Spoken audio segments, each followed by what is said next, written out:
Hai, Assalamualaikum. So, hari ni aku nak review sebuah filem yang merupakan spin-off franchise terkenal John Wick, iaitu filem From the World of John Wick, Ballerina. Ballerina mengesahkan tentang Eve Macaron, lakonan Ana de Armas, seorang wanita muda yang dibesarkan oleh kumpulan Ruska Roma, tempat yang sama melatih John Wick menjadi mesin pembunuh. Eve ialah seorang penari ballet yang juga dilatih menjadi pembunuh sejak kecil. Hidup dia berubah selepas keluarga dia dibunuh oleh individu misteri dari dunia jenayah. Dalam perjalanan dia, Eve bukan sahaja harus menentang musuh-musuh berbahaya, tetapi juga berhadapan dengan masa lalu yang penuh dengan konflik dalaman. Didorong oleh latihan kejam Ruska Roma dan disokong oleh watak ikonik seperti John Wick, lakonan Keanu Reeves, Eve berjaya mencipta jalan dia sendiri dalam dunia yang penuh darah dan bayangan. Filem ni aku boleh cakap plot dia A, B, C. Simple je plot ni, straightforward aku boleh cakap macam tu. Cuma, kalau korang tak tengok movie John Wick before this, aku rasa mungkin korang akan lost sikit lah. Dia tak banyak tapi lost. Adalah benda yang korang akan lost. Sebab memang ada reference dari movie John Wick yang sebelum ni. Flow story dia kalau ikutkan, dia John Wick first, John Wick second, John Wick 3, and then dia masuk Ballerina ni, lepas tu baru John Wick 4 ni. Flow dia macam tu. But kalau korang tanya aku, korang nak layan movie ni terus, tanpa tengok John Wick before this, aku rasa boleh je kot. Sebab korang akan dengar benda yang positif pasal movie ni, aku akan sebut dia lagi. So first, aku boleh cakap, action dia memang bombastic gila. Betul aku cakap. Siapa yang suka tengok filem action, pergi lah try tengok. Dia memang saji kat kau action yang non-stop, kau tahu. Tak sempat kau nak duduk relax, mat. Gore, brutal dia.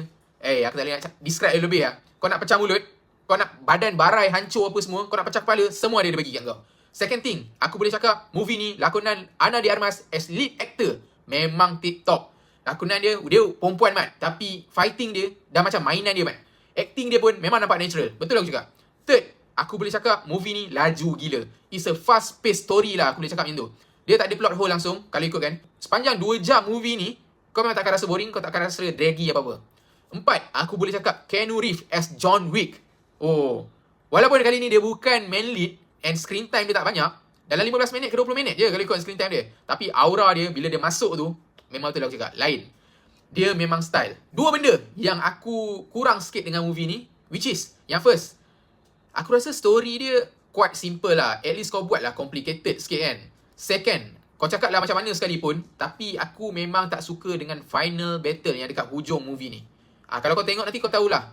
Aku rasa cara dia end benda tu annoying lah sikit bagi aku. Tak tahulah, bagi korang mungkin lain, tapi bagi aku annoying lah. Tu je lah yang berkenaan dengan pasal benda yang aku tak suka pasal filem ni. Overall, filem ni aku rasa best je, tak ada masalah.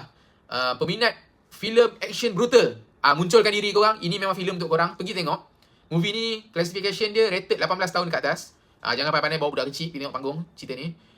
Dah start tayang masa 5 Jun 2025. Memang dah start tayang dah. So, rating aku untuk filem Ballerina ni adalah sebanyak 8/10 bintang. So, pada korang yang dah tengok ataupun akan tonton filem ni, kasih review sikit. Aku nak dengar apa komen korang. Thank you. Kita jumpa di next review.